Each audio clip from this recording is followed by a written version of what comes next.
तो ये environment and ecology का पार्ट 2 है. This is part 2. In part 1 we have covered basics of environment. Environment के जो फंडामेंटल सिद्धांत होते हैं उनको हमने कर लिया है. पार्ट 2 में हम फोकस करेंगे इकोलॉजी पे. इकोलॉजी एक ब्रांच है एनवायरनमेंट एंड इकोलॉजी के, जिसमें कि केवल एक यूनिट में हम कोशिश करेंगे कि इकोलॉजी के बेसिक्स और इसके जो मेन एग्जाम्पल हैं आपके प्रीलिम्स के एग्ज़ाम के लिए, उन एग्जाम्पल्स की हेल्प से और कॉन्सेप्ट को ज़रूर समझेंगे. एंड फैक्ट को याद करने में मैं आपकी हेल्प कर सकता हूँ कि क्या इसमें इंपॉर्टेंट है और क्या इग्नोर करने लायक है. चलो, प्रीलिम्स के एग्ज़ाम सर पे हैं, तो उसके अकॉर्डिंग आप लोग जो है जल्दी जल्दी पेन पेपर लेके बैठ जाओ. थोड़े थोड़े नोट्स बनाना हमेशा एक वाइज आइडिया होता है. भले वो नोट्स आप फेंक दो रफ पेपर की तरह, बट जब आप पेन चलाते हो ना पढ़ते समय, तो आपका जो न्यूरोलॉजिकल सिस्टम है वो बिल्कुल आपकी हैंड मसल तक एक्टिव रहता है और ऐसे में आपकी मेमोरी बहुत अच्छी बिल्डअप होती है. ठीक है, चलो सबसे पहले what is ecology, definition. So definition क्या है? ये ब्रांच ऑफ बायोलॉजी है. The study of inter relationship इसमें किया जाता है बिटवीन व्हाट. तो यहां से फोकस करो इतना. The branch of biology which study the inter relationship between community, organism and their environment. यानी कि कम्युनिटी, ऑर्गेनिज्म और एनवायरमेंट, इन तीनों के बीच का जो इंटर रिलेशन उसे इकोलॉजी कहते हैं. एनवायरमेंट हम पहले पढ़ चुके हैं. ठीक है, organism, organism normally living being को कहा जाता है. उसमें आप छोटे ऑर्गेनिज्म हो सकते हैं, बड़े ऑर्गेनिज्म हो सकते हैं, छोटे जीव हो सकते हैं, बड़े जीव हो सकते हैं, वो ऑर्गेनिज्म है. ठीक है. एंड कम्युनिटी मतलब उनका एक समुदाय. ठीक. सो इसको अर्नेस्ट हैकल ने ये टर्म कॉइन किया था. अब ये आपका पहला प्री का पॉइंट बन गया. ये किसने इकोलॉजी शब्द को गढ़ा था, कॉइन किया था? ठीक. तो उस व्यक्ति का नाम है अर्नेस्ट हैकल. ठीक. और इसने ओइकोलॉजी वर्ड से oikos and logos means house and study, इस तरह से इकोलॉजी शब्द को कॉइन किया था, बनाया था. इसके अलावा यूजीन ओडम इकोलॉजी को क्या समझते हैं? ये कहते हैं स्टडी ऑफ नेचर, नेचर से स्ट्रक्चर एंड प्रोसेस. तो अगर आपके प्रीलिम में क्वेश्चन आ जाए कि according to Eugene Odum study of structure and process is the ecology, तो वो सही होगा. ठीक. अब बात करेंगे कंपोनेंट ऑफ इकोसिस्टम. एक एक शब्द का मतलब हमें पता होना चाहिए. यहाँ पे हमको इस शब्द पे फोकस करना है, इकोसिस्टम पे. तो इकोसिस्टम हम पीछे बात कर चुके हैं एनवायरनमेंट में कि वो एबियोटिक एंड बायोटिक दोनों होते हैं. ठीक. बायोटिक मतलब लिविंग. ठीक, सजीव. चूँकि बाइलिंगुअल है तो जो लोग हिंदी मीडियम के हैं वो साथ में समझते रहें. बायोटिक मीन्स सजीव, लिविंग, और एबियोटिक मतलब निर्जीव. ठीक, जो जीवित नहीं है. सो पहले हम कवर करते हैं बायोटिक को, सजीव. तो इसमें प्रोड्यूसर होते हैं जो अपना फूड प्रिपेयर करते हैं. नॉर्मली ये होते हैं प्लांट्स, प्लांट्स जिनको फ्लोरा कहा जाता है साइंस की लैंग्वेज में. ठीक. Consumers, consumers normally primary, secondary and tertiary consumers होते हैं. तो जो इन प्लांट्स को कंज्यूम करते हैं वो प्राइमरी कंज्यूमर होते हैं. जो प्राइमरी कंज्यूमर्स को कंज्यूम करते हैं वो सेकेंडरी कंज्यूमर होते हैं. जो प्राइमरी सेकेंडरी दोनों को कंज्यूम कर सकते हैं वो टर्सरी कंज्यूमर होते हैं. ठीक है. तो कंज्यूमर 3 प्रकार के हो गए, प्राइमरी, सेकेंडरी, टर्सरी. आगे भी आएगा और डिटेल में आएगा. तो ये हो गए जीव, प्राइमरी कंज्यूमर, जैसे रैबिट, खरगोश. ठीक है. या काऊ. हाँ, काऊ बेहतर एग्जाम्पल है, वो प्लांट पे डिपेंड करता है. ये प्राइमरी कंज्यूमर हो गए. Secondary consumer those who can eat cows. ठीक है. और those who can eat non vegetarian sources. Tertiary consumer those who can eat any of the below order, primary और सेकेंडरी, बट नॉट प्रोड्यूसर. सो या that's true, because जो top carnivorous होते हैं या carnivorous होते हैं नॉर्मली वो वेजिटेटिव सोर्सेस की चीज़ों को नहीं खाते. जैसे लायन घास नहीं खाता है ना. और डिकम्पोजर्स वो होते हैं जो कॉम्प्लेक्स ऑर्गेनिक कंपाउंड को simple organic compound, simple elements में ब्रेक करते हैं. कॉम्प्लेक्स ऑर्गेनिक कंपाउंड के कई एग्जांपल हो सकते हैं. जैसे मान लीजिए कोई कार्बोनेट्स को ब्रेक कर सकता है ऑक्सीजन में अलग और कार्बन में अलग। तो इस प्रक्रिया को ये काम डिकम्पोजर्स करते हैं, जो कि नाइट्रोजन साइकिल में हम पढ़ते हैं, सबसे इंपॉर्टेंट तौर पर नाइट्रोजन साइकिल में, बिकॉज वहाँ पे प्रोटीन को कॉन्स्टिट्यूएंट होते हैं। वहाँ पे नाइट्रिफिकेशन एंड डीनाइट्रिफिकेशन दोनों तरह के डिकम्पोजर्स होते हैं। यही है डिकम्पोजर का सही एग्जाम्पल। अब हम बात करेंगे एबियोटिक कंपोनेंट। इकोसिस्टम में ज़्यादा फोकस हम इन पे करने वाले हैं। तो इसमें तो एक तो होता है फिजिकल, जिसमें कि क्लाइमेट वाले कंपोनेंट्स हो सकते हैं, light, temperature, humidity, atmospheric pressure and topography, air. तो ये जितनी चीज़ें हैं, प्रकाश, ताप, आर्द्रता, एटमॉस्फेरिक प्रेशर यानी कि वायुदाब, टोपोग्राफी यानी कि जमीन की संरचना कैसे है, और हवा, एयर। तो ये वायु, सॉरी नॉट हवा, विंड मीन्स हवा होता है। तो ये सभी फिजिकल या क्लाइमेटिक कंपोनेंट होते हैं, एबियोटिक कंपोनेंट में आते हैं। इससे ना क्वेश्चन हर साल आता है, यूपीएससी में भी, स्टेट एग्जाम्स में भी। तो चाहे वो यूपीपीएससी हो या बीपीएससी हो या कोई भी स्टेट का एग्ज़ाम हो, और अक्सर बच्चे गलती करते हैं। एबियोटिक एंड बायोटिक कंपोनेंट्स जो है, जितना ईजी लगता है उतना वो है नहीं, इसलिए आप इनको ध्यान से देखो। इसके अलावा इनऑर्गेनिक कंपोनेंट्स होते हैं, यानी कि जिनमें कार्बन नहीं है, जैसे वाटर, सॉयल, एटमॉस्फेरिक गैसेस जैसे नाइट्रोजन, मिनरल, रॉक, एलिमेंट्स, जैसे ये एलिमेंट्स की एग्जांपल हैं। हम पहले बात कर चुके हैं एनवायरनमेंट में कि जो एलिमेंट्स होते हैं वो मिलकर कंपाउंड बनाते हैं, ठीक है, और लेकिन वो उनका एक डेफिनेट प्रोपोर्शन होता है। जब एलिमेंट्स या कंपाउंड आपस में मिलकर बिना किसी डेफिनेट प्रोपोर्शन के कोई मिक्सचर तैयार करते हैं तो उसे मिक्सचर कहते हैं। ऑर्गेनिक कंपाउंड्स वो होते हैं जिनमें कार्बन होता है, जैसे carbohydrates, protein, fat, humus and urea. तो ये अपने आप में ऑर्गेनिक कंपाउंड होते हैं। ऑर्गेनिक मतलब जिनमें कार्बन है, ये याद रखना। इस तरह का क्लासिफिकेशन भी आपके एग्जाम में हेल्पफुल है, ठीक है। अब बात करेंगे इकोसिस्टम। तो एजी टेंसले ने इकोसिस्टम वर्ड कॉइन किया 1935 में, और इन्होंने इस कॉन्सेप्ट को दिया। फर्स्ट प्रपोजल एजी टेंसले का ही होता है।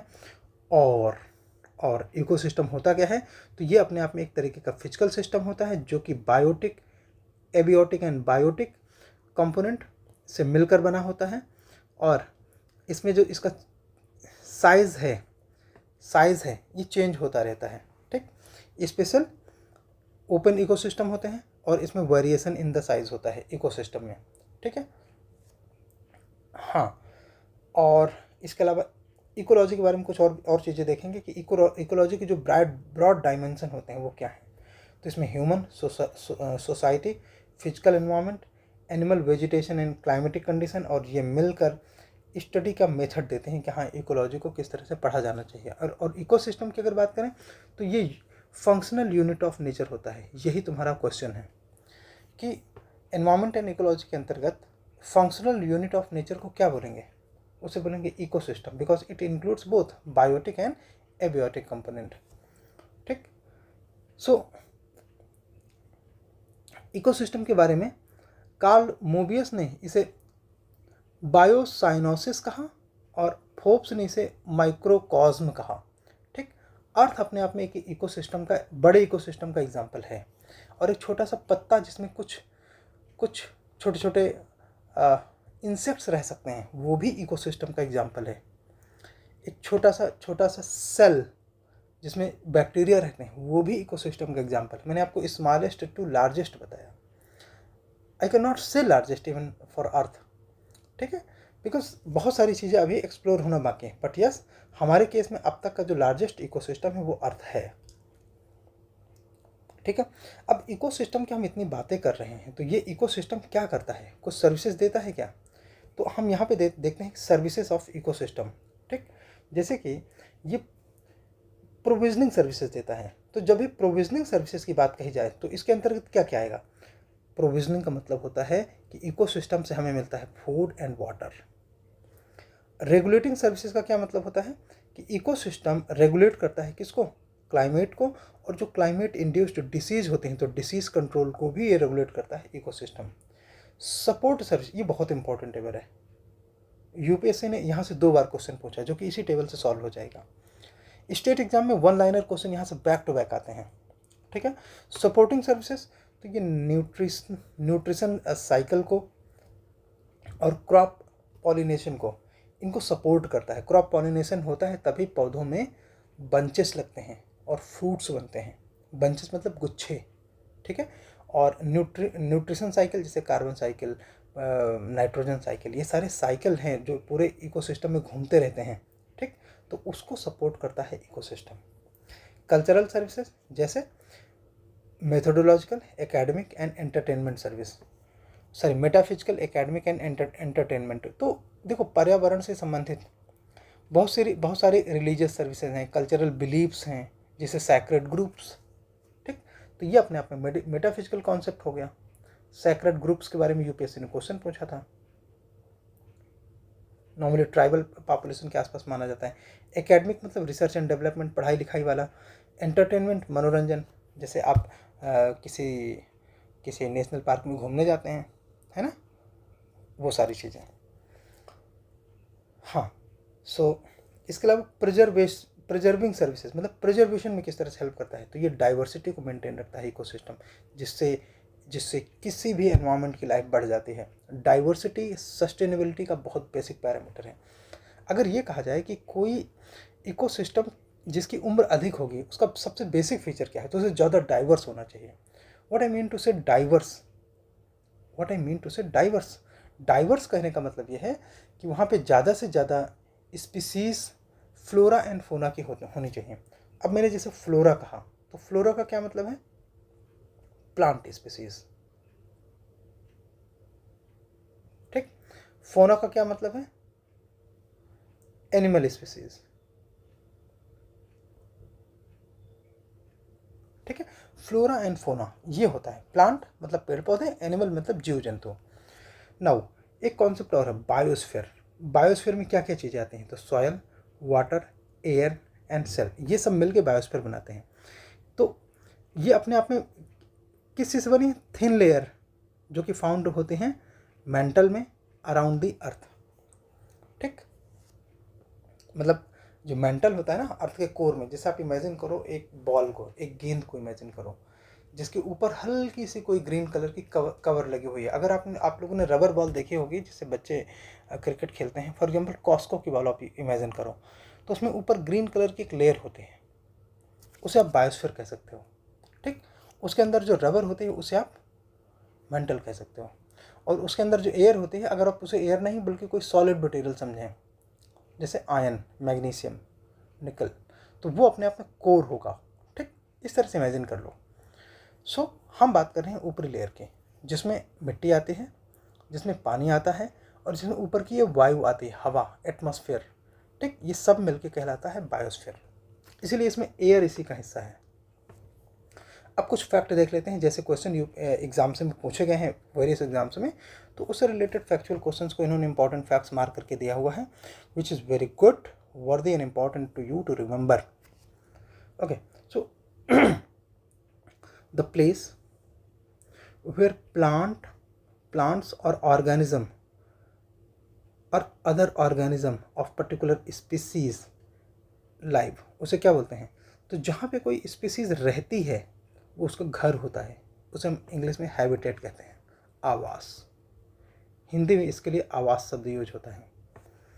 Okay, as we move beyond trophic level the ecosystem loses the energy का लॉस होता है। Then what is trophic level, trophic level समझना ज़रूरी है। कैसे समझेंगे, क्या हमारे पास जगह है कहीं पे ट्रॉफिक लेवल समझने के लिए, नहीं, कोई बात नहीं, हम जगह बनाएंगे यहाँ पे। जैसे मान लो कि प्लांट को कंज्यूम करते हैं काउस एंड हॉर्सेस। अब इनको कौन कंज्यूम करता है, लेट्स से फॉक्स, ठीक। तो ट्रॉफिक लेवल में जैसे मान लो यहाँ से कोई अमाउंट कंज्यूम किया गया इनके द्वारा और इन्होंने 100 कैलोरी कंज्यूम की, तो इस 100 का फॉक्स के पास केवल 10 कैलोरी पहुँचेगा बस, ठीक। 10% रूल इसे बोलते हैं। तो जब फॉक्स को कोई स्पीसीज कंज्यूम करेगा, लेट से कोई स्पीसीज एक्स है, because I really do not know कि फॉक्स को कौन कंज्यूम कर सकता है, लायन कंज्यूम कर सकता है कि नहीं, I am not aware, so I will not mention the name. मान लो फॉक्स को कोई एक्स स्पीसीज कंज्यूम करती है तो उसे सिर्फ 1 कैलोरी मिलेगी इस 100 का। ठीक, ये ध्यान रखा, 100 to 10, 10 to 1, बिकॉज 10% रूल इसे कहते हैं। इसे क्या बोलते हैं? 10% रूल। ठीक, इसे बोलते हैं 10% रूल।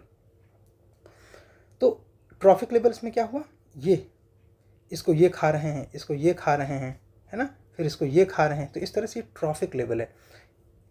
यहाँ से जब हम यहाँ पहुँचते हैं और फिर यहाँ से यहाँ पहुँचते हैं, यहाँ से यहाँ, ये ट्रॉफिक लेवल चेंज हो रहा है, इसको इस तरह से पढ़ा जाता है। ठीक है, तो जैसे जैसे ट्रॉफिक लेवल चेंज होता है तो ईच ट्रॉफिक लेवल के बाद एनर्जी का जो लेवल है वो घटता है, जो हमने 10% रूल पढ़ा है ना। तो component that make their own food by photosynthesis and chemical synthesis, तो जो कंपोनेंट अपना खाना स्वयं बनाते हैं, फोटोसिंथेसिस का एग्जाम्पल होते हैं प्लांट, और केमिकल सिंथेसिस इसमें फॉर एग्जाम्पल बैक्टीरिया जा सकते हैं, फंगस आ सकते हैं, है ना। तो वो ये सभी क्या कहलाते हैं? ऑटोट्रॉफ्स। ठीक, इनको बाहर से खाने की ज़रूरत नहीं है।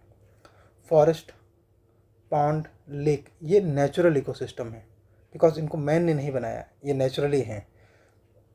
अब आप बोलोगे पॉन्ड तो इंसान भी बनाता है, तो बायोलॉजी में जनरली पॉन्ड का मतलब जो नेचुरली एग्जिस्ट करता है उसकी बात है। मैन मेड आर्टिफिशियल इकोसिस्टम का एग्जाम्पल है पैडी फील्ड, धान का खेत। धान का खेत नेचुरली नहीं बना, उसे मैन ने तैयार किया है किसी एग्जिस्टिंग लैंड पर या प्लॉट पर। So most common salt found in the sea, समंदर में कौन सा नमक पाया जाता है? तो उसे बोलते हैं सोडियम क्लोराइड, NaCl। ये सब आपको याद रखना है। एक तो ये आपको पता होना चाहिए, दूसरा ये पता होना चाहिए, एंड दिस ऑल्सो। ये सारे पॉइंट इंपॉर्टेंट हैं। अब हमने इकोसिस्टम की थोड़ी बात की है, तो इकोसिस्टम पे ही हम थोड़ा सा और फोकस करना चाहेंगे। इकोसिस्टम कैन बी नेचुरल, मतलब प्राकृतिक,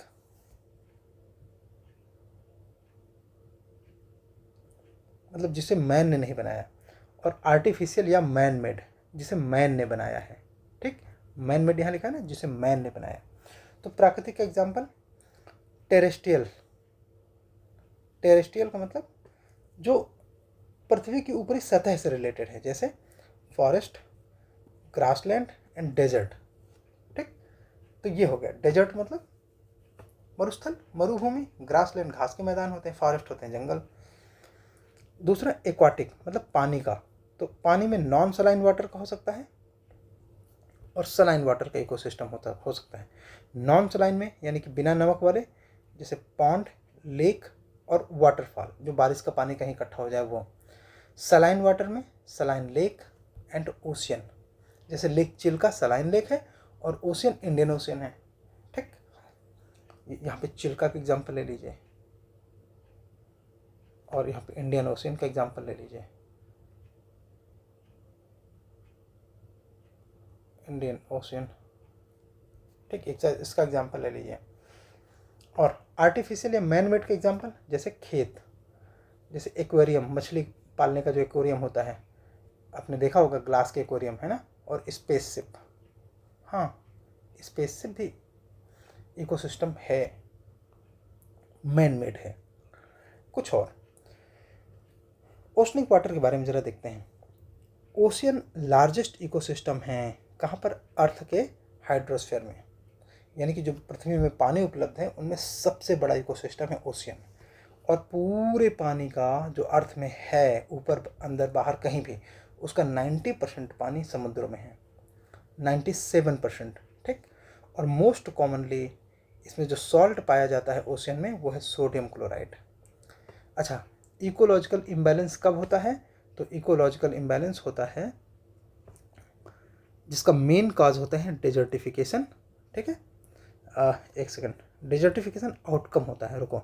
मेन कॉज होता है डिफॉरेस्टेशन, मतलब पेड़ों का कटना या काटा जाना, इसका मेन काज है इकोलॉजिकल इम्बैलेंस होने का। तो जब भी पर्यावरण में या इकोलॉजी में असंतुलन आता है तो उसका कारण है पेड़ों का काटा जाना। ठीक, ये प्राइमरी कॉज है या मेन कॉज है, इसको प्राइमरी कॉज लिखना चाहिए। प्राइमरी कॉज, ठीक। और सेकेंडरी कॉज में क्या आता है? बाढ़ या डेजर्टिफिकेशन। डेजर्टिफिकेशन का मतलब जमीन का मरुस्थल में कन्वर्ट हो जाना, रेनफॉल में वेरिएशन होना, कभी ज़्यादा कभी कम, या ड्रॉट होना, सूखा। कुछ मिसलेनियस टर्म और हम लोग समझते हैं, जो कि इम्पोर्टेंट इंफॉर्मेशन यहाँ पे, उनको देखते हैं। सस्टेनेबल डेवलपमेंट के रिगार्डिंग इस शब्द पे फोकस करो, सस्टेनेबल डेवलपमेंट। तो इन्वायरमेंट रिलेटेड इंफॉर्मेशन और information related to man and his activities. तो इन्वायरमेंट रिलेशन इंफॉर्मेशन क्या हो सकती हैं? जैसे related to biological habitat, related to natural resources यानी कि प्राकृतिक संसाधन, with reference to the basic factor of the environment. Environment के बेसिक फैक्टर क्या क्या हैं, और करंट इन्वायरमेंटल स्टेटस कि अभी जो इन्वायरमेंट है उसका स्टेटस क्या है, उसकी स्थिति क्या है, ठीक। तो इसमें सबसे पहले लिखा है बायोलॉजिकल हैबिटेट, मतलब ये कि कौन सी जीव जातियाँ कहाँ पर रहती हैं, ये सूचना हमारे पास होनी चाहिए। दूसरा है नेचुरल रिसोर्स, यानी कि इसमें प्राकृतिक संसाधन कहाँ पे हैं, कहाँ पे जंगल हैं, कहाँ पे नदियाँ हैं, कहाँ पे तालाब हैं, कहाँ पानी है, कहाँ सूखा है, कहाँ घास के मैदान हैं, कहाँ पे लाइव स्टॉक है। लाइव स्टॉक का मतलब जीव जंतु, उन सब के बारे में जो हमें सोचना है वो पता होना चाहिए, ठीक। और इसके अलावा बेसिक फैक्टर ऑफ एनवायरनमेंट क्या है, मतलब कहाँ पे किस तरह के रॉक है, कहाँ पे किस तरह के सॉयल है, कहाँ पे किस तरह का रेनफॉल है, कहाँ पे पानी की अवेलेबिलिटी किस टाइप की, जो बेसिक फैक्टर जो एनवायरनमेंट को इकोसिस्टम एनवायरनमेंट को बनाते हैं वो। और फिर कि वर्तमान में एनवायरनमेंट का स्टेटस कितना है, कैसा है, बुरा है, अच्छा है, व्हाटएवर। और information related to man and his activities. तो मैन की एक्टिविटीज़ क्या है? Population growth. तो अगर पॉपुलेशन बहुत तेज़ी से, जनसंख्या बहुत तेज़ी से बढ़ रही होगी तो वो इन्वायरमेंट में बर्डन क्रिएट करती है फॉर रिसोर्सेस, हवा का, पानी का, रहने की जगह का, हर प्रकार का। फिर पॉपुलेशन साइज, जो जनसंख्या का आकार है वो कैसा है, availability of food, non essential structural facilities, इसके अलावा average standard of living, per capita income या टेक्निकल लेवल। तो ये सब बातें अपने आप में information related to man and its activities. Environmental degradation, तो सबसे प्राइमरी है डिस्ट्रक्शन ऑफ नेचुरल हैबिटेट या destruction of forest, loss of biodiversity and degradation of natural resources, यानी कि जहाँ पे जीव जंतु रहते हैं, जंगल, अगर उसे काटा जाए, उसे बर्बाद किया जाए तो उससे इन्वायरमेंट घटता है, डिग्रेड होता है, बर्बाद होता है, तहस नहस हो जाता है। बायोडाइवर्सिटी में अगर कमी आए, जैसे कुछ स्पीसीज़ कम हो जाए और अगर उनमें से कोई कीस्टोन स्पीसीज है तो वो बड़ी जीव जंतु की जातियों के बीच में बैलेंस को असंतुलित कर देगी। उसी तरह बायोडाइवर्सिटी में अगर फूड चेन में कोई स्पीसीज एक्सटेंट हो जाए तो उस पर डिपेंड होने वाली स्पीसीज भी एक्सटेंट हो सकती हैं। या degradation of natural resources, natural resources का मतलब है पानी, जंगल, जीव जंतु, अगर इनमें कमी आती है तो ये भी अपने आप में एनवायरमेंटल डिग्रेडेशन के लिए रिस्पॉन्सिबल होता है और इससे ओवरऑल एनवायरमेंट डैमेज होता है, ठीक। Most important role in water cycle, water evaporation, solar radiation, conduction of water cycle, ये हम पहले पढ़ चुके हैं। अब हम पढ़ेंगे food web, which is very important. But एक और चीज़ देखो, फूड वेब समझने से पहले आपको फूड चेन पता होना चाहिए, बिकॉज जो फूड चेन है वो simple form of food web का एक स्टेप है। जैसे कि फिर से स्टार्ट करते हैं, ये ग्रास, घास, इसको कंज्यूम किया जाता है किसी ऐसे स्पीसीज से जो कि प्योरली वेजिटेरियन है। लेट्स से गोट, बकरी, बकरी को कौन शिकार करता है? Let's say जयकाल। अब इसको लेट्स से लायन। तो ये फूड चेन है, मतलब गोट डिपेंड है ग्रास पर, जयकाल डिपेंड है गोट पर, लॉयन डिपेंड है जयकाल पर और गोट पर, दोनों पे। सो ये अपने आप में एक एग्जांपल है फूड चेन का। अब देखो, ये तो साइंस है समझने के लिए कि एक इकोसिस्टम में या एक फॉरेस्ट इकोसिस्टम में स्पीसीज कैसे एक दूसरे पर डिपेंड रहते हैं। लेकिन जब हम बात करते हैं फूड वेब की, तो फूड वेब एक रियल कॉन्सेप्ट है। फूड चेन एक रियल कॉन्सेप्ट नहीं है, एक इमेजिनरी है जो कि एक्स्ट्रा सिंपलिस्टिक है, वो रियल में ऐसा नहीं होता। So reality is food web. Food web कैसे, अब यह हमें समझ में आएगा। जैसे कि ट्री है और ट्री पर डिपेंड करता है जिराफ, राइनो, यानी कि प्लांट सोर्सेज पे ये डिपेंड करते हैं। तो इन पे कौन डिपेंड करता है? Lion, lion. उसी तरह से ये ग्रासेस हैं, ग्रासेस पर डिपेंड करता है ग्रास हॉपर। यहाँ पे ट्री एंड ग्रास पे डिपेंड करता है डियर, हिरन। ग्रास हॉपर पे डिपेंड करता है बर्ड, बर्ड पे डिपेंड करता है नेवला। लेट्स से पहचान में तो आ नहीं रहा कौन सा स्पीसीज है, और इस पे डिपेंड करता है ईगल। तो यहाँ पे आप देखो, इस पे ये भी डिपेंड करता है, ये भी डिपेंड करता है, और डियर पर डिपेंड करता है टाइगर। तो इस तरह से अब ये कॉम्प्लेक्स स्ट्रक्चर हो गया, अभी भी उतना कॉम्प्लेक्स नहीं जितना कि वास्तविक जीवन में कॉम्प्लेक्सिटीज़ होती हैं, रियल लाइफ में कॉम्प्लेक्सिटीज़ होती हैं। तो फूड वेब अपने आप में एक रियल कॉन्सेप्ट है, एक रियल अजम्पशन, एक रियल थियोरी है जो कि होती है किसी भी फॉरेस्ट इकोसिस्टम में। तो फूड चेन के बारे में हम थोड़ी देर पहले बात कर चुके थे, जिसकी डेफिनेशन देख लेते हैं पहले फूड की। तो फूड कोई भी एक ऐसा सब्सटेंस है जिसपे कि लिविंग बींग एनर्जी के लिए डिपेंड होते हैं, मतलब उसको खाते हैं और एनर्जी प्राप्त करते हैं। वेजिटेशन जितने होते हैं सब ऑटोट्रॉप्स कहलाते हैं, मतलब पेड़ पत्ती और पत्ते वाले जितने स्पीसीज होते हैं या वैरायटीज़ होती हैं, फ्लोरा की जो वैरायटीज़ होती हैं वो सभी क्या है, वो वेजिटेशन है। ठीक है, प्लांट्स हैं तो उनको ऑटोट्रॉप्स कहते हैं, बिकॉज प्लांट्स अपना खाना स्वयं तैयार करते हैं। ठीक, creatures depend on other organism for food. इस देखो, जितने भी कंज्यूमर होते हैं ये बात उनके लिए सही है, मतलब जो कुछ दूसरे स्पीसीज को खाकर रहते हैं वो कंज्यूमर हैं।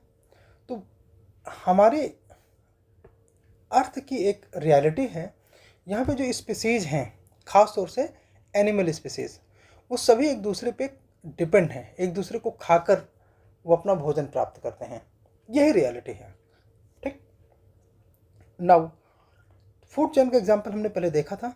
घास को खाता है कोई ग्रास हॉपर, घास अपने आप में प्रोड्यूसर है।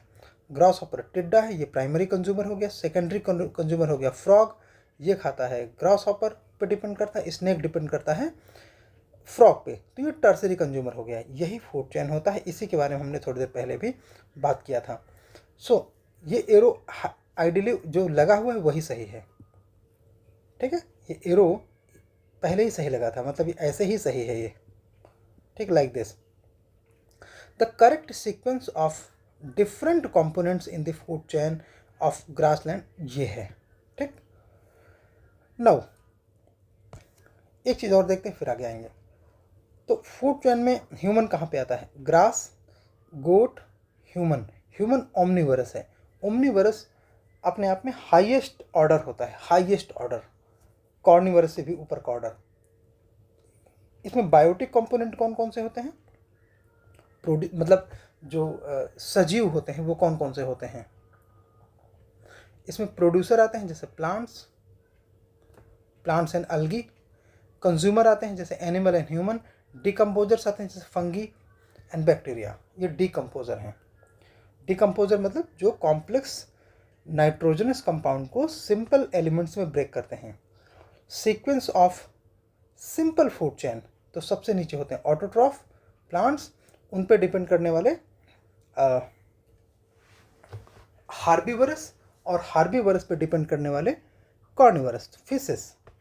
लेकिन एक बात आप देखो, ये सीक्वेंस किसका है? एक्वाटिक का है, एक्वाटिक। इसीलिए ये पिरामिड कैसा बना है? उल्टा। देखो यहाँ पर ऑटोट्रॉप्स का वेट सबसे कम है, ऑटोट्रॉप से ज़्यादा वेट प्राइमरी कंज्यूमर का है, भार, और प्राइमरी कंज्यूमर से ज़्यादा भार कार्निवरस का है। टोटल मास, टोटल मास इनका ज़्यादा है। टॉप कॉर्निवरस का। इसीलिए पिरामिड उल्टा बना है, जिसका भार जहाँ पे है वहीं पे एडजस्ट किया गया है। ये ज़्यादा बड़ा एरिया ये दिखाता है कि कॉर्निवरस का जो वेट है वो सबसे ज़्यादा है। ठीक, तो एक्वाटिक फूड वेब अपने आप में कैसा होता है, ये पिरामिड बनाता है लेकिन उल्टा पिरामिड बनाता है। कुछ इंपॉर्टेंट फैक्ट देखते हैं फिर और कुछ समझेंगे। All such plants which make food by photosynthesis और कॉल्ड प्राइमरी प्रोड्यूसर। सारे वो प्लांट जो फोटोसिंथेसिस के माध्यम से अपना भोजन स्वयं बनाते हैं उनको प्राइमरी प्रोड्यूसर कहा जाता है। That carry out photosynthesis with the help of green pigment, जिसका नाम है क्लोरोफिल। तो ये किस में होता है, पौधों के पत्तों में। ठीक है, फोटो प्लैंकटन, फाइटोप्लैंकटन। तो फाइटोप्लैंकटन देखो, थोड़े थोड़े छोटे छोटे आकार के जो प्लांट्स होते हैं मरीन में तैरते रहते हैं, फ्लोटिंग तैरने वाले वेजिटेशन के फॉर्म में। ये कहाँ पे पाए जाते हैं, मरीन फूड चेन में, यानी कि समुद्री फूड चेन में। इनको प्राइमरी प्रोड्यूसर ही कहा जाएगा बिकॉज वो हरे घास के पैरेलल हैं या उनके सिमिलर हैं। ठीक, that is responsible for most of the oxygen. Earth में ज़्यादातर ऑक्सीजन के लिए रिस्पॉन्सिबल कौन है, फाइटोप्लैंकटन। ये याद रखना बहुत इंपॉर्टेंट फैक्ट है। ठीक, हाँ, phytoplanktons organism belong to the category of both decomposer and consumer ant. Ant जो है कंज्यूमर भी है और डिकम्पोजर भी है, ये भी इंपॉर्टेंट फैक्ट है। Organism obtain their food from primary producer और कॉल्ड प्राइमरी कंज्यूमर। मतलब कि जो प्रोड्यूसर्स, प्राइमरी प्रोड्यूसर जैसे कि प्लांट पे डिपेंड करते हैं वो होते हैं प्राइमरी कंज्यूमर। मोर बटरफ्लाई के बारे में कुछ इंपॉर्टेंट फैक्ट देख लेते हैं। ये इंपॉर्टेंट रोल प्ले करता है पॉलिनेशन में। ठीक, किनके पॉलिनेशन में, जिनमें फूल होता है ऐसे पौधों में। ये फूल में बैठते हैं बटरफ्लाई और उनके जो एंथर एंड स्टिग्मा है वहाँ से पॉलन पिकअप करते हैं, और जब दूसरे फ्लावर में बैठते हैं तो वो पॉलन जो है वहाँ पे अपने आप में छोड़ देते हैं, जिसके कारण वहाँ पे उसका फर्टिलाइजेशन होता है और उसमें से बीज बनता है। ठीक, decline in the number of adversely affected pollination plant. Decline in the number of adversely affects, यानी कि अगर बटरफ्लाई का नंबर एडवर्सली अफेक्ट हो जाए यानी घट जाए तो प्लांट में पॉलिनेशन अपने आप में कम हो जाएगा, इससे इकोसिस्टम प्रभावित होगा। ये फंक्शन करती है lower member of the food chain को, मीन्स प्लांट्स को या प्राइमरी प्रोड्यूसर को। प्राइमरी प्रोड्यूसर को वही सबसे लोअर होता है। ठीक है, अब एनर्जी का फ्लो कैसे होता है, तो फ्लो ऑफ एनर्जी के बारे में हम पहले भी बात कर चुके हैं। ये नीचे से ऊपर की ओर होता है, मतलब प्राइमरी प्रोड्यूसर से प्राइमरी कंज्यूमर, सेकेंडरी कंज्यूमर और टॉप कॉर्निवरस या टर्सरी कंज्यूमर। ठीक है, इस तरह इसका मूवमेंट होता है। तो हर लेवल पर 10% एनर्जी बचती है केवल। यहाँ पे अगर 100 यूनिट एनर्जी कंज्यूम की गई तो यहाँ पे 10 बचेगी, यहाँ पे 1 यूनिट बचेगी, बस इस तरह से। मतलब इन्होंने 100 यूनिट कंज्यूम किया तो ये 10 यूनिट कंज्यूम कर पाएंगे और ये 1 यूनिट केवल कंज्यूम कर पाएंगे, इसको ऐसे समझो। So due to change in one form of another energy loss होता है। Primary source of energy is इकोलॉकलनेस। इकोलॉकलनेस कौन सा है, प्लांट्स। और प्लांट्स को एनर्जी कहाँ से मिलती है, सन से। फोटोसिंथेसिस के माध्यम से ये एनर्जी ग्रैस्प करते हैं। इसके अलावा बायोस्फीयर इकोसिस्टम के बारे में कुछ fact. The sum of all ecosystem on the earth is unidirectional flow of energy. देख लो, ये पूरा यूनिडायरेक्शनल है, नीचे से ऊपर से नीचे वाले कभी एनर्जी नहीं पाते, नीचे से ऊपर ही एनर्जी जा रही है। इसी को बोलते हैं unidirectional flow of energy. Important है। From abiotic system to biotic system energy का मूवमेंट किधर से होता है, एबियोटिक से बायोटिक। कैसे, प्राइमरी प्रोड्यूसर को एनर्जी कहाँ से मिलती है, अर्थ से। सॉयल, वाटर, ये सब क्या है, ये एबियोटिक हैं। प्लांट बायोटिक है। ठीक है, ऐसे ऐसे इस तरह से एनर्जी जाती है, मिलता है प्लांट को, प्लांट से ऊपर जाता है। तो एबियोटिक सिस्टम से बायोटिक सिस्टम में एनर्जी जाती है, ये भी इंपॉर्टेंट है। From producer to primary consumer, producer से प्राइमरी कंज्यूमर की ओर। आप देख सकते हैं ये प्रोड्यूसर है, प्राइमरी प्रोड्यूसर है ना, तो ये प्रोड्यूसर हुआ, ये प्राइमरी कंज्यूमर है। इस तरह से एनर्जी का मूवमेंट होता है। कुछ और बातें, primary consumers to secondary consumer, primary consumer से कहाँ तक जाता है, सेकेंडरी कंज्यूमर को। इसके बाद सेकेंडरी कंज्यूमर से टर्सरी कंज्यूमर, ये हम समझ चुके हैं। Decrease in the amount of energy level at each trophic level, हर ट्रॉफिक लेवल का मतलब primary to secondary, secondary to tertiary, इसे ट्रॉफिक लेवल कहते हैं। ठीक, तो हर लेवल पर मैंने आपको 10% रूल जो बताया है बस वही याद रखना है, इसमें कुछ भी और उसके अलावा नया नहीं है। चलो, ये 10% रूल हम पहले भी बता चुके हैं, इसको अब दोबारा एक्सप्लेन करने की ज़रूरत नहीं है। Trophic level, there are 3 to 4 trophic level. Normally हम हर बार तीन से चार ही डिस्कस कर रहे हैं। आप देखो तो first base level trophic level में ऑटोट्रॉफ्स आते हैं जो कि अपना खाना स्वयं बनाते हैं, जैसे पेड़ पौधे। सेकंड लेवल पर प्राइमरी प्रोड्यूसर होते हैं, इसमें हार्बीवरस होते हैं यानी कि शाकाहारी।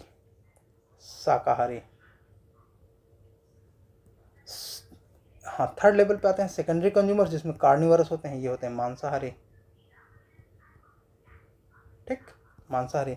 फोर्थ लेवल पर हाईएस्ट ट्रॉफिक लेवल होते हैं और टर्सरी कंज्यूमर और ओमनीवरस होते हैं इसमें। तो ये होते हैं सर्वाहारी। मनुष्य एक सर्वाहारी जीव है। ठीक है, top. The decomposers take food from above 4 trophic level, जो डिकम्पोजर्स हैं उन सभी से, आई मीन इससे इससे इससे सभी से ये फूड प्राप्त करते हैं। ठीक है, ओके। 10% रूल जो अभी मैंने आपको बताया, किसने इंट्रोड्यूस किया था, रेमंड लिंडमैन ने। कब, 1942 में। यही वही 10% रूल जो मैंने आपसे ऊपर समझाया वही यहाँ पे भी। ठीक, सब कुछ वही है। 90% लॉस होता है हर लेवल पर, 10% बचता है, वो हमने आपको ऊपर बताया। पिरामिड ऑफ बायोमास समझते हैं। ये पिरामिड्स के रूल अपने आप में इंपॉर्टेंट होते हैं, इनको समझते हैं थोड़ा सा। देखो, ये इस संरचना को आप पिरामिड बोलते हैं, गीजा का पिरामिड उसी तरह की संरचना है। ठीक, ऊपर की पूंछ अवॉइड करो, इतना। ये अपने आप में गीजा का पिरामिड जैसा है ना, पिरामिड, ये पिरामिड है। अगर इसको ऐसे बना दिया जाती है, उल्टा पिरामिड हो गया, ऐसे उल्टा पिरामिड हो गया। ये सीधा पिरामिड है। इसी पे ध्यान रखना है, जितना चौड़ा उतना ज़्यादा मास, जितना पतला उतना कम। सो पिरामिड ऑफ बायोमास में देखो, हमें ध्यान क्या देना है, टर्म ध्यान दो, बायोमास। यहाँ पे एक वर्ड है बायो का मास, इस पे ध्यान देंगे, यहीं पे हम कनेक्ट करेंगे कैसे। सो इसको डिफाइन किया जाता है graphical representation of total amount of living matter at each state. ठीक, तो बायोमास में हम बात करते हैं लिविंग मैटर के मास के। और इसका देखो एक और बात है, ये ड्राई मास मेजर किया जाता है, मतलब कि अगर वो चीज़ सूखी होती तो उसका कितना वेट होता है, इस तरह से। सो पिरामिड ऑफ बायोमास, इसमें टेरेस्ट्रियल अलग होता है, एक्वाटिक अलग होता है, पानी का अलग है और ज़मीन का अलग है। ज़मीन का जो पिरामिड होता है वो ऐसे होता है, इसका मतलब कि जो प्राइमरी प्रोड्यूसर हैं उनका जो मास है वो सबसे अधिक होगा, प्राइमरी प्रोड्यूसर। प्राइमरी कंज्यूमर का मास इनसे कम होगा और सेकेंडरी कंज्यूमर का मास इनसे कम होगा और टर्सरी कंज्यूमर का मास सबसे कम होगा, इसका ये मतलब है। लेकिन एक्वाटिक यानी कि पानी में, पॉन्ड में, ये इन्वर्टेड होता है। इसका मतलब जो प्राइमरी प्रोड्यूसर होते हैं, अलगी, फाइटोप्लैंक्टन, ऐसा कुछ, तो उसका मास पानी में सबसे कम होता है। तो प्राइमरी प्रोड्यूसर का मास सबसे कम हो गया, प्राइमरी कंज्यूमर का मास इससे अधिक, प्राइमरी कंज्यूमर, सेकेंडरी कंज्यूमर का मास इससे अधिक और टर्सरी कंज्यूमर का मास सबसे अधिक। ठीक है, तो जैसे फिशेस का एग्जांपल ऊपर आया था, हमने तब भी डिस्कस किया था, इस बात को कनेक्ट कर लो। और कुछ बातें, बायोफॉरेस्ट्री एंड बायोलॉजिकल मैग्निफिकेशन, इस शब्द पे ध्यान दो। ये मैग्निफिकेशन क्या है, इस पे हम फोकस करेंगे। मैग्निफिकेशन पे क्वेश्चन पहले भी आ चुके हैं। ठीक, सबसे पहले देखते हैं बायोफॉरेस्ट्री। इसके 3 पार्ट हैं, bionomics, similar to ecology, and aquatic affecting human system. तो क्या बायोफॉरेस्ट्री ये अपने आप में इकोलॉजी के जैसा है और ये ह्यूमन सिस्टम को अफेक्ट करता है। हम बायोनॉमिक्स की जब बात करते हैं तो इसमें बायो मतलब होता है लाइफ, नॉमिक्स मतलब होता है लॉ, लिटरल मीनिंग होती है law of life bio forestry में, एंड इकोलॉजी का स्टडी और उस पार्ट को जो ह्यूमन को अफेक्ट करता है, जिसमें कि वो वैल्यूज़ ऑफ नेचुरल सिस्टम, जो प्राकृतिक तंत्र है उसकी वैल्यू करना, ये बायो फॉरेस्ट्री का पार्ट है। चलो अब हम बात करेंगे मैग्निफिकेशन। एक मिनट, ये मैग्निफिकेशन थोड़ा सा पहले से आपको अलग से एक्सप्लेन कर देते हैं। यहाँ पे एक्सप्लेन नहीं है, मैग्निफिकेशन, इसको समझ लीजिए पहले। देखो मैग्निफिकेशन का क्या मतलब है कि अगर एक मान लो प्लांट में कोई केमिकल पड़ा है, लेट्स से डीडीटी, ठीक, तो जब इसे गोट कंज्यूम करेगी तो गोट की बॉडी में, यहाँ पर मान लो ये गोट है, गोट की बॉडी में ये डीडीटी का अमाउंट बढ़ेगा। लेट्स से कि हम डीडीटी को एक्सप्लेन करने के लिए ये 2 डॉट यूज़ करते हैं, तो यहाँ पे ये 3 डॉट हो गए, ठीक। नेक्स्ट गोट को मान लो कंज्यूम करता है कोई जैकॉल, ठीक है, तो यहाँ पर ये मैग्नीफाई हो रहा है, बढ़ रहा है, ठीक है, ऐसे बढ़ रहा है क्या, डीडीटी। मान लो जैकॉल को कंज्यूम करता है कोई और top carnivores, let's say lion, ठीक है, तो यहाँ पे अपने आप में ये मैग्नीफाई हो रहा है डीडीटी। मैग्नीफाई मतलब बढ़ रहा है, इसे ही मैग्निफिकेशन कहते हैं। सो डीडीटी का एग्जांपल यहाँ पे लिया हुआ है, इसलिए हमने लिया है। इसका फुल फॉर्म क्या है, डाइक्लोरो डेफिनिल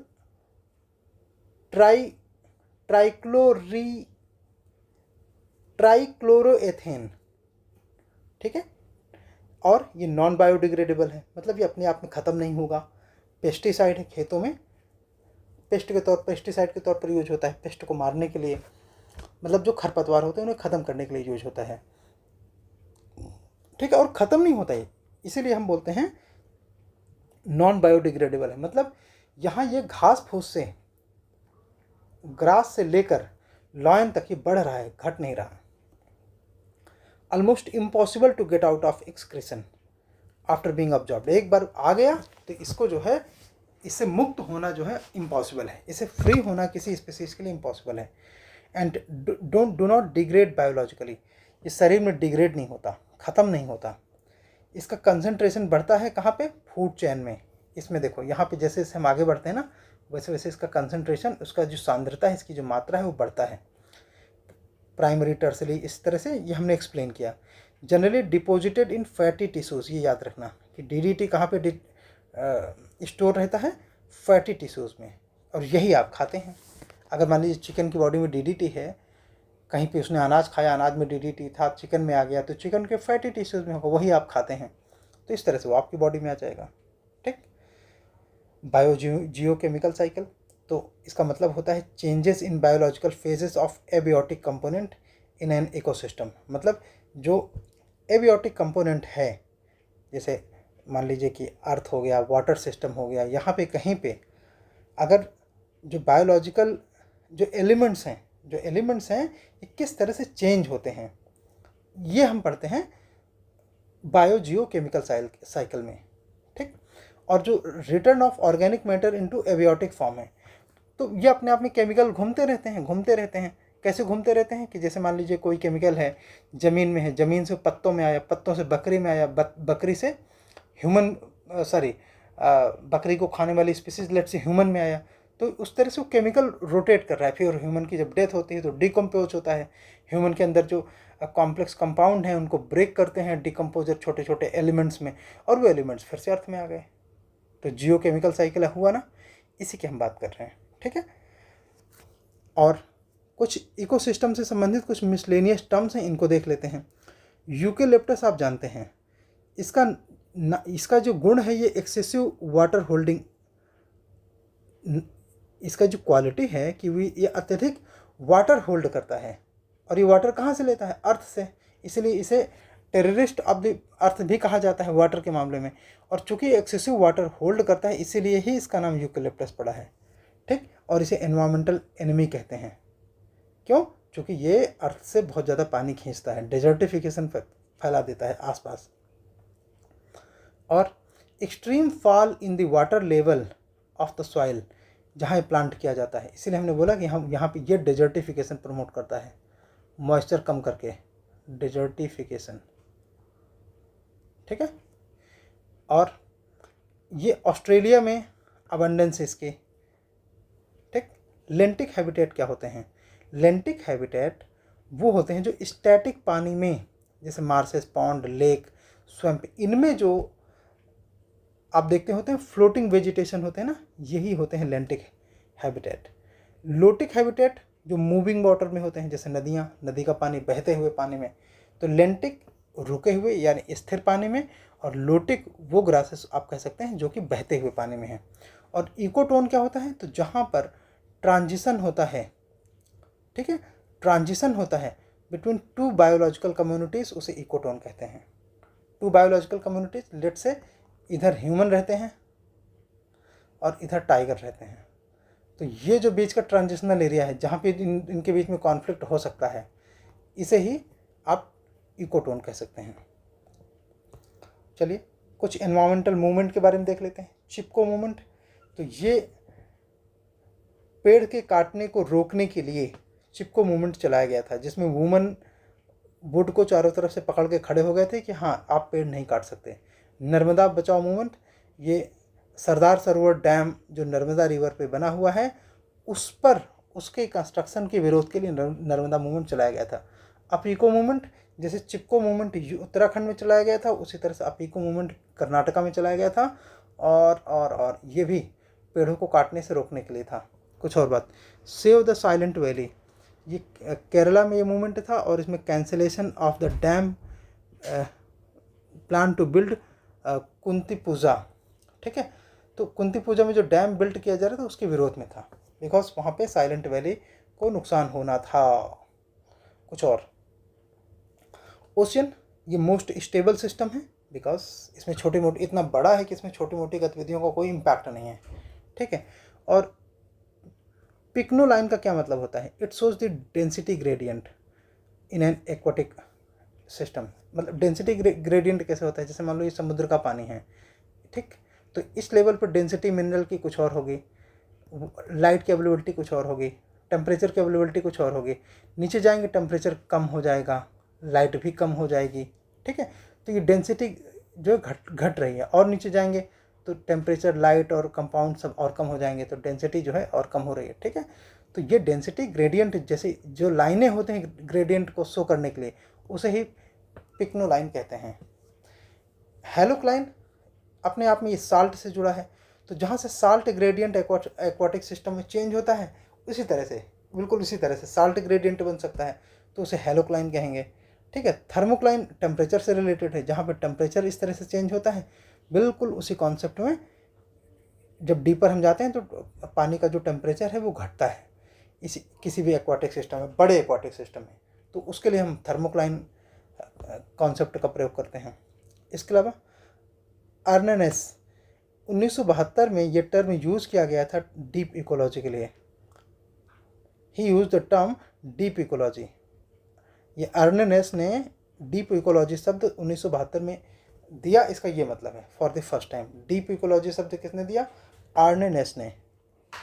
उसके अलावा जोसेफ ग्रेनल ने क्या टर्म दिया? ये इकोलॉजिकल निस का कॉन्सेप्ट इन्होंने दिया, ठीक। निस हम डिस्कस करेंगे, निस क्या है, ज़रूर इम्पोर्टेंट है, आने दो इसको, ठीक है। कब दिया? 1917 में। और ये अपने आप में माइक्रो हैबिटेट्स होते हैं। निस एक स्पेसिफिक कंडीशन है जो किसी स्पीसीज की लाइफ को सपोर्ट करती है। हर एक स्पीसीज का अपना यूनिक निस होता है। ये हैबिटेट से थोड़ा ज़्यादा कॉम्प्लेक्स होता है बस, ठीक है। कुछ और मिसलिनियस इकोसिस्टम के फैक्ट देखते हैं। 1972 में Indian wild life protection act आता है। 80 में फॉरेस्ट कंजर्वेशन एक्ट आता है। 86 में एनवायरमेंट प्रोटेक्शन एक्ट आता है। 2006 में scheduled tribes and other tribal traditional forest dwellers recognition of forest act आता है।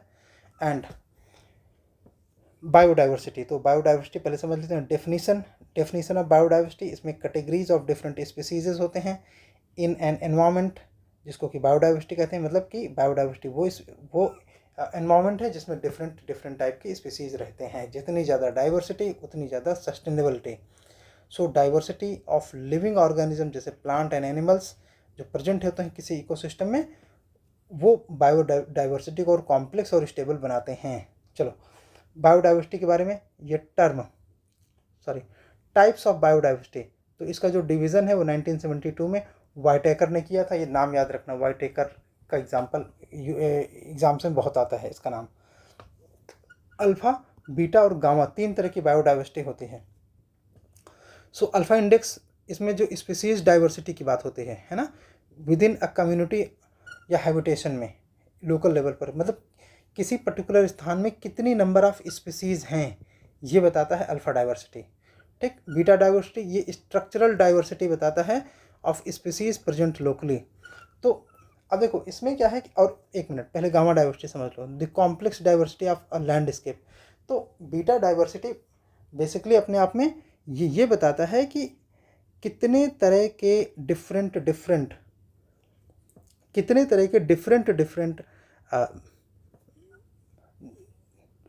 मतलब जैसे कि ये विद इन द स्पीसीज है, ठीक है, विद इन द स्पीसीज, एक स्पीसीज में किसी कम्युनिटी में कितने तरह की डाइवर्सिटी है।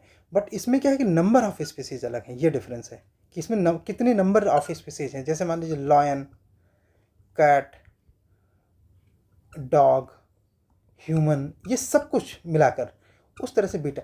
और ये जो है गामा डाइवर्सिटी, ये अपने आप में बिटवीन द इकोसिस्टम्स में कितनी डाइवर्सिटी है इसको मेजर करता है।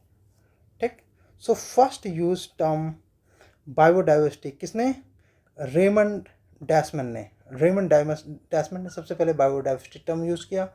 और जो बायोलॉजिकल डाइवर्सिटी है ये फर्स्ट टाइम इंट्रोड्यूस हुआ 1968 में। कहाँ पर, a different kind of country नामक किताब में, a different kind of country, इस किताब में। कहाँ पर, a different kind of country में। और वाल्टर जी रोजन ने क्या दिया, लेटर, इन्होंने सबसे पहले द टर्म दिया बायोडाइवर्सिटी। ठीक है, और इन्होंने क्या दिया था, बायोलॉजिकल डाइवर्सिटी। ठीक है, रेमंड डैसमन ने बायोलॉजिकल डाइवर्सिटी दिया था और वाल्टर जी रोजन ने बायोडाइवर्सिटी का नामक टर्म दिया। किसकी जगह पर, बायोलॉजिकल डाइवर्सिटी की जगह पर। ठीक, और बात करेंगे बायोडाइवर्सिटी डे की।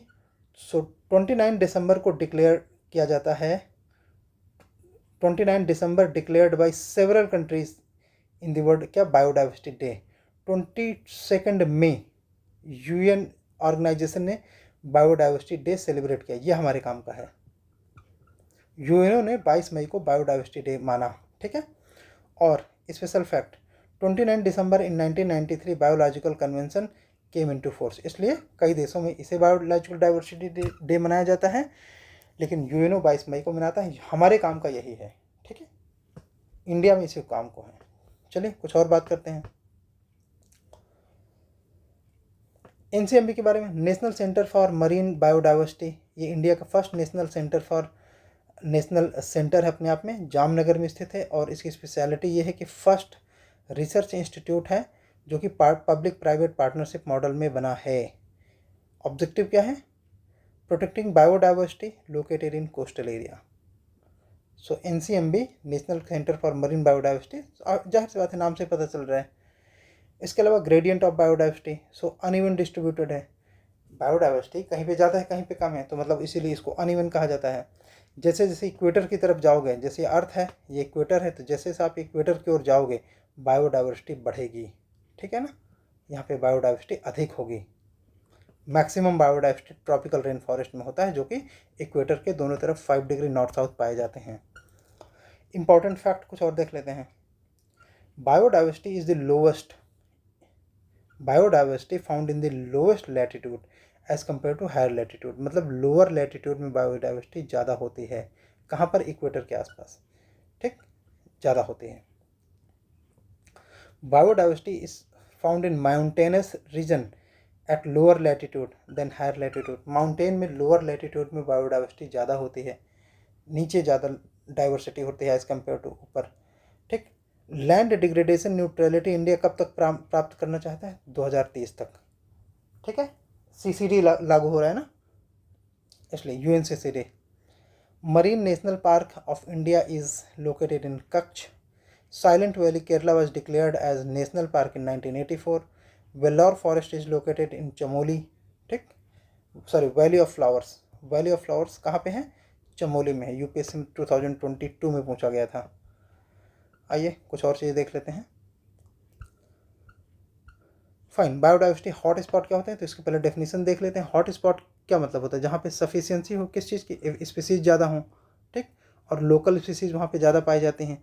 सेम टाइम में देयर इज़ कंसिस्टेंट थ्रेट, और उन लोकल स्पीसीज को थ्रेट हो ज़्यादा, बहुत ज़्यादा लोकल स्पीसीज पाई जाते हैं और उनको थ्रेट भी हो। तो फर्स्ट यूज दिस टर्म कौन, नॉर्मन मेयर ने 1988 में biodiversity hot spot term use किया था, और ट्रॉपिकल रीजन और हाई अल्टीट्यूड रीजन में, ठीक, ये प्लेसेस और साइट्स ज़्यादा हैं क्योंकि वहाँ पे थ्रेट्स ज़्यादा हैं। इसीलिए थ्रेट्स क्या होते हैं इनके लिए, तो हैबिटेट का ख़त्म होना, जंगल कटना, ग्लोबल वार्मिंग, टेम्परेचर बढ़ना, स्पीसीज़ का विनाश होना, extinction, and rehabilitation of exotic species. जो एक्जॉटिक यानी कि फॉरेन स्पीसीज़ आती हैं, बाहर की स्पीसीज़ आती हैं जो वहाँ के नेटिव नहीं हैं, वो जो है बहुत ज़्यादा लॉस करती हैं, जिससे नेचुरल एक्सटेंशन, ग्रुप एक्सटेंशन जिसको मास एक्सटेंशन बोलते हैं, एंड एंथ्रोपोजेनिक एक्सटेंशन, तीन तरह के विनाश होते हैं इकोसिस्टम में, ठीक है। कुछ और फैक्ट देखते हैं जो हमारे एग्जाम के काम के हैं। It is helpful in the development of biodiversity, क्या करोगे, पेड़ लगाओगे, कहाँ पे, बैरन लैंड में। Warm climate zone is considered to be best place, किसके लिए रहने के लिए, बटरफ्लाई, ठीक है, बटरफ्लाई के रहने के लिए गर्म टेम्परेचर, वार्म क्लाइमेटिक जोन अच्छे होते हैं। मोस्ट स्पीसीज ऑफ बटरफ्लाई कहाँ पाई जाती है, ट्रॉपिकल रीजन में, खासतौर से इक्वेटर के आसपास।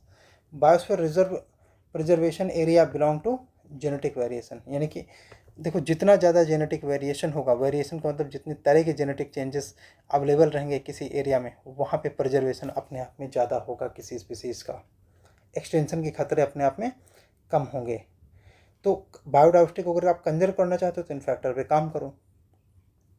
क्या क्या फैक्टर हैं, हैबिटेट डिस्ट्रक्शन को रोको, एक्सप्लॉयटेशन ऑफ नेचुरल रिसोर्सेज को रोको, इन विदेशी plant species, animal species, flora fauna, इस तरह की चीज़ों को आने से रोको, इलीगल हंटिंग को कंट्रोल करो, इंडस्ट्रियल डेवलपमेंट को रेगुलेट करो, अनसाइंटिफिक माइनिंग को रोको, है ना, और प्रोडक्शन ऑफ फॉरेस्ट एरिया और डेंसिटी ऑफ फॉरेस्ट, तो जो डेंसिटी ऑफ फॉरेस्ट है वो जो कम हो रहे हैं उनको रोको, ठीक, और इसके अलावा स्मगलिंग उनको रोको, ठीक।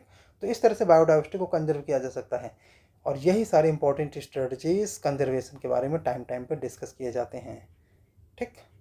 इसके दो तरीके हैं, in situ and ex situ, दो तरीके। इन सीटू का मतलब जहाँ पे लोकेशन है वहीं पे उसे ठीक करना, एक्स सीटू का मतलब होता है कि ट्रीटमेंट के लिए किसी स्पेशल लैब या किसी स्पेशल एरिया में ले जाना, ठीक। और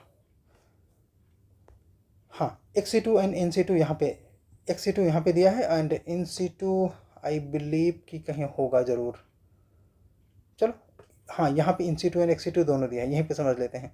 सो in situ and ex situ, in situ का मतलब होता है कि इसमें जहाँ पे साइट है यहीं पे उसे ठीक करना, जैसे lake, forest, biosphere reserve, terrestrial marine, समुद्र को आप कहीं ले थोड़े नहीं जा सकते हैं, national park, wild life sanctuaries, ये अपने आप में इन सीटू के एग्जाम्पल हैं। यहाँ से फ्रिक्वेंट क्वेश्चंस आते हैं, या ये थोड़ा समझ लो या याद कर लो।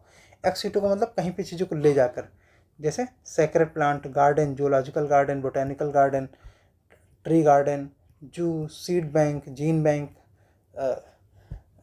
क्रायो प्रिजर्वेशन, मतलब बर्फ़ के माध्यम से ठंडे स्थानों में चीज़ों को प्रिजर्व करना क्रायो प्रिजर्वेशन कहलाता है। तो इस तरह से आप अपने अपने हिसाब से ये गार्डन बना कर इन चीज़ों को ठीक कर सकते हैं, और वो मैन मेड होते हैं। सी बायोस्फीयर रिजर्व के जो मेन ऑब्जेक्टिव हैं वो क्या हैं, तो सीधी सी बात है, अवेयरनेस बढ़ाओ, training, education, maintaining density, integrity of plant and animal, micro organism को बचा के रखना, प्रमोट रिसर्च एंड इकोलॉजी, ठीक है, and promote sustainable economic development, socio cultural economic view point से। और इन सीटू एक्स सीटू हमने समझ लिया है। देखो इन सीटू फ्लोरा फोना और देर उनके नेचुरल हैबिटेट में प्रोटेक्ट करता है, एक्स सीटू में एंडेंजर्ड स्पीसीज फ्लोरा फोना को आइसोलेट किया जाता है कहाँ से, उनके नेचुरल हैबिटेट से, और किसी आर्टिफिशियल हैबिटेट में ले जाके वहाँ पर ठीक किया जाता है, ये हम डिस्कस कर चुके हैं। 4 मेजर कोरल रीफ इंडिया में कहाँ पाए जाते हैं, तो गल्फ ऑफ कच्छ में, मन्नार में, लक्षद्वीप में, अंडमान एंड निकोबार में। कोरल कोरल रीफ एरिया के कोरल रीफ के टाइप क्या है, तो फ्रिंजिंग एंड अटोल। अटोल का एग्जाम्पल लक्षद्वीप में है, फ्रिंजिंग का एग्जाम्पल मन्नार में है, कच्छ में है, अंडमान एंड निकोबार में है। ओके, यूजेज ऑफ बायोडाइवर्सिटी क्या होते हैं, सर हाँ, यूजेज ऑफ बायोडाइवर्सिटी, यहाँ से हम एप्लीकेशन या यूजेज ऑफ बायोडाइवर्सिटी ये हम पार्ट 3 में शुरू करेंगे, ठीक है। पार्ट 3 में यूजेज ऑफ बायोडाइवर्सिटी कल यहाँ से हम बात करेंगे, कल या नेक्स्ट क्लास जब भी होगी।